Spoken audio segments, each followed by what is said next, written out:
The Paul Bissonnette story has been taking the internet by storm, and let me just start off by saying what a bunch of cowards those six guys were. Okay, I want to break this down note by note, frame by frame, bar by bar. Because, salad modification by salad modification. Yeah, and that's part of the story too. But it's a grand story. But I've been following this right from the get-go. I saw Biz post something saying, "Hey, we're going to be talking about this in the podcast, but here's the goods." And the story is, I don't want to say it's not. I don't want to take anything away from the story, but it's starting to turn into a bit of a fish story. It's like, it was this big when I caught it. You know what I'm saying? Well, because when he told the story at first, it was six guys, and then it was seven guys. I saw him say the other day that there was 9 guys or whatnot, something along those lines. But regardless, the story is very entertaining and very fascinating. So if you missed it, so he's in Houston's at the restaurant in Scottsdale, Arizona. Went in for a meal. It's one of his regular watering holes. Says he goes there 3-4 times a week, man. Think of the tab that he's racking up going there that often. And so he's sitting down there, sits down and orders a salad. And I couldn't help but think, like, how many salad modifications do you think he made before he finally got the food? And then across the bar, I guess there were 6 or 7 gentlemen. They had had too much to drink. The manager says, "Hey, you're cut off. Sorry, sir." They're like, no, you're going to give me a drink. And they start wagging the finger. Biz decides to stand up and say, "Hey, if you keep doing that, that's not okay. We're going to have a problem." And before the words even left his mouth, the one guy, boom, starts swinging at him. And then before you know it, all 7 guys, 6 guys, 9 guys, I don't know how many there were, but they all started coming at him. And then it ends up... all 24 of them. People came out of the kitchen in the back. They were wielding knives. It was a scene out of Dumb and Dumber, out of the dream scene where they went into a big kung fu battle. Yeah, this is where the story starts getting a little salacious. But the main story is that, yeah, he decided, because it's a local watering hole, and that's the part I will give him full credit on. Like, if I was just in some random bar I'd never been to before and I saw someone get into a bit of a dust-up with the staff, I'd be like, none of my business. But if I'm there on a regular basis and I know the staff personally, they wait on me on a regular basis, then yeah, I'm probably going to go over and do the same thing and say, "Hey, man, not overly cool. You know, I come here on a regular basis. Treat these people with a little more respect, or else we can go outside and handle this the way Matt Damon did in Good Will Hunting." But the part that fascinates me about this is the story that Biz tells. He makes it sound like he walked up wearing a tuxedo, like, "Pardon me, sir. I understand that you are having issues here with the staff, with the wait staff. Would you please mind lowering your tone and speaking to them in a more friendly manner?" I don't think it was quite like that. I mean, we've known Biz enough now from his hockey career and Slanging the Biscuit, and to me, I think it would have been a little more of a blunt interaction, like, "Hey, mother effer, watch how you're talking to these people." And I think that's why, I mean, that's the part that seems a little... I went over to him and I asked him, I said, "Hey, can you please, watch your tone, or we're going to have to go outside there, fella." And then all of a sudden, some guy just comes out of nowhere and cold cocks him. Like, that's the part that I'm having, like, I would love to see some of the security footage of this to see how it really went down. Because, I mean, everything gets filmed these days, right? I mean, we're about 2 weeks away from everyone wearing body cams. But I understand that there was let's come up with a healthy number somewhere in between where it started and where it ended. Let's say 8. Let's say there was 8 guys. From what I understand, they were all sitting at the bar. They just come off the golf course. They were having a great time, and they were all still wearing their golf gear. And Biz decides to go over and say, "Hey," which I think he is fully in his right to do. Fully in his right to do. Like I said, you stand up for the people that take care of you. And to get into a instant brawl like that, like, these guys must have been really deep into the booze to think, like, who is this guy coming over all tatted up to tell us what we can or can't do in a restaurant? And then an all-out brawl breaks out. I love the fact that it spilled into the parking lot. You got all these 6, 7, 8, 9 guys, and they slowly make their way from, I guess, the table towards the bar to the check-in area where the hostess would be, through the parking lot. Obviously, they end up calling the cops, but, man, scary stuff, too. Biz was talking about how they're out there, and I guess the daily guy, the main perpetrator, he ends up football rushing him and tackling him to the ground. He's holding him down. 2 of the guys end up kicking him in the head and the neck and the side of the face and whatnot. Okay, well, hang on. Let's slow down the details here. Let's slow down because I want to make sure that we get all of this proper the way it's been told. that it started off, he gets the second guy comes in. The guy that he's talking to doesn't hit him. A second guy hits him. And then everyone kind of rushes in. He gets his shirt ripped off because they're jockeying for position. He ends up on the floor. Chairs and tables start getting moved around. Somehow they tumble their way outside. And that's when he ends up.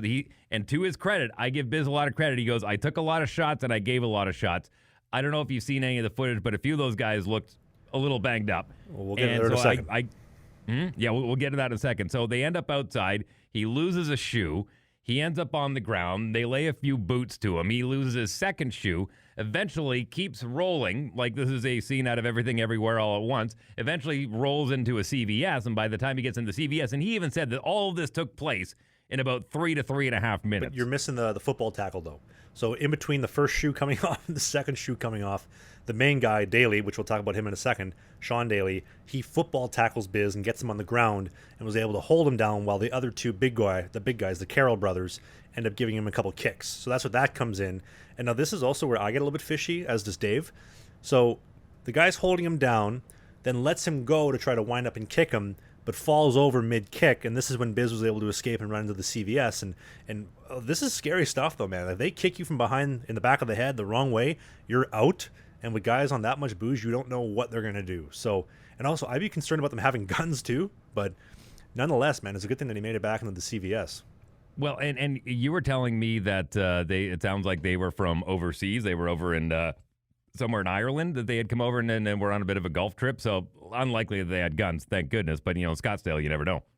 But, yeah, he rolls into the CVS. They don't follow him. By that time, the police have shown up, take him into custody. He gets checked out. He's got a few bumps and bruises, but his vitals look pretty good. And he was fired up, and I don't blame him. But I loved what he said. He goes, I'm willing to drop all the charges against these guys if they'll meet me behind a barn somewhere and I can 1v1 each of them one by one. I love that. Biz, you represented Canada well. You represented hockey well. You represented Houston's bar really well. I'm proud of you. I think it's great. I would love to see the footage just as a curious bystander to see how this all went down. Because, listen, we've all been in our fair share of dust-ups. You have, I have. It goes by like that. Like, it's so quick. And a lot of times you forget the details and it's just a blur. So I'm sure Biz would love to see that footage too. But as a curious bystander, I would love to see how all this shook down. Truly, I would. And I hope that footage comes to light soon. Yeah, that CCTV will probably be more entertaining than the Jake Paul-Mike Tyson fight. I can guarantee you that. But man, MVP promotion should have put that one on. You know what? Hey, whoa, I love this. Get Biz in the ring with Jake Paul. That I would pay to see.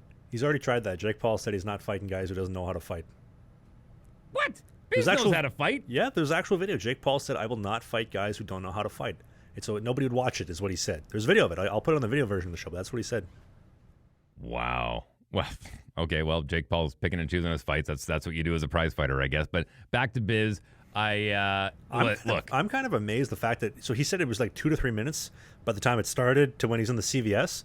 Obviously, they called the cops right away, but the fact that nobody jumped in for him taking on 6, 7, or 9, or 37 guys, I'm more amazed that one of the staff members or like somebody in the restaurant didn't say, it's been about 3 minutes since they spilled out to the parking lot. I'm kind of curious how it's going. I'm going to go check on him real quick. No, well, they called the police right away, which is the thing you need to do. But they should have called J.J. Watt too, because he doesn't live too far from that establishment, from what I understand. And that would have been a handy guy to have on your on the outside of the ring to tag in when you need him. Yeah, you imagine that, J.J. Watt. So he lives in Scottsdale, Arizona. He goes to that Houston's quite regularly. He frequents it very regularly, he mentioned. Imagine he pulls up, coming in for his Friday night, Tuesday night dinner, whatever day of the week it was. Biz, you okay, buddy? Yeah, JJ, any two. Pick any two you want. Help me out. Wow. Wouldn't that be something? And you know what? I give the guys credit. Even Witt on their show said, "Hey, glad you're okay." And I'd like to echo that statement. Glad he's okay. It could have been a lot worse. Absolutely could have been a lot worse.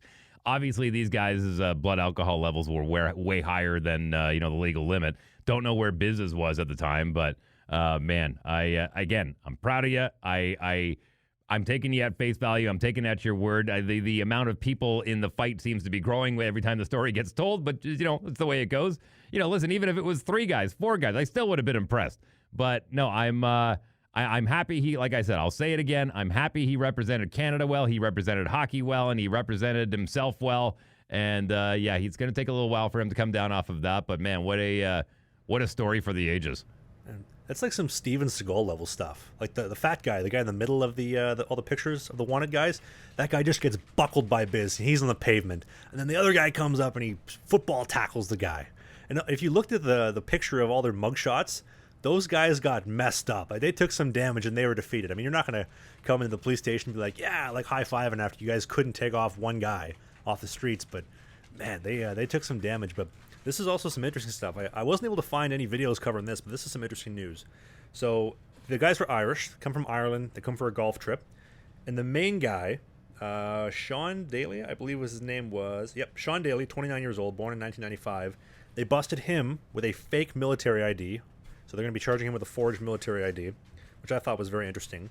And they also, TMZ got some footage from court, and Sean Daly was the main perpetrator. I think he threw the first punch. He football tackled Biz. He caused the most damage, so he was the one that was showing up in court. And I thought it was so interesting. They asked him, Mr. Daly will be doing the hearings on December 10th. Will you be able to make it? And he said, I don't know. We'll see if I can fit it into my schedule. They said, Mr. Daly, would you like us to add some more conditions to your parole? I'll make it. Yep, absolutely. Listen, I just finished getting off the phone with a judge in Saskatchewan regarding a speeding ticket that I incurred while we were out on our trip in Saskatoon, and it's always, yes, ma'am, thank you, ma'am, yes, Your Honor, thank you, Your Honor, yes, ma'am, thank you very much. I absolutely will. You don't mess around and you don't give any attitude unless you want them to literally bring down the law on top of you. Well, you mentioned too, Biz mentioned, I'll take them all behind a barn one-on-one, and I'll drop all the charges. But if not, I will ruin their lives, and I will do everything I possibly can to ruin their lives as much as possible. The guy's probably one of the richer guys out there. He had a successful career, made a couple bucks playing the show. God only knows how much money they're making off that show and all the Pink Whitney and all the gambling ads that they have. So I could only imagine the lengths that he's willing to go to ruin all 6 of their lives with the cash and liquidity he has. But Dave, would you agree? It feels like, at least to me, I haven't seen somebody get this much status and have an event this covered and be so legendary, probably, honestly, since Trump got shot in Pennsylvania in July. Like, honest to God, I know we were there when it happened. I remember the moment we were both sitting in the Bessborough Hotel in Saskatoon when he got shot. I don't think I've seen somebody be this loved and this popular since Trump got shot. And Biz has always been popular, but I haven't seen something like this in quite some time. Look, it made it on my my morning show. We talked about it the day after it happened, and yeah, I mean it's big news. And I think part of the reason is because that Jake Paul Mike Tyson fight was so bad. Someone just wanted to talk about a fight that was actually entertaining. And again, I really hope that footage makes it out. And if anyone's going to snuff it out, it's going to be TMZ first and foremost. So I hope they can get their hands on it. But man, I'm just happy. Again, Biz is okay. Truly, that could have been bad, especially if these are Irish blokes, because.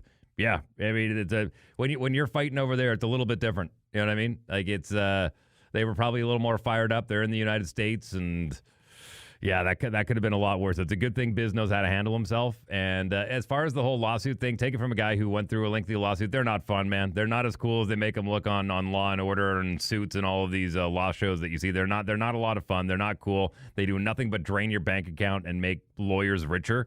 So in the grand scheme of things, you know, bar them from coming back from Scottsdale, ban them from Houston, someone like that. But as far as, you know, the whole going after and ruining their lives thing, trust me, Biz, it's not worth it.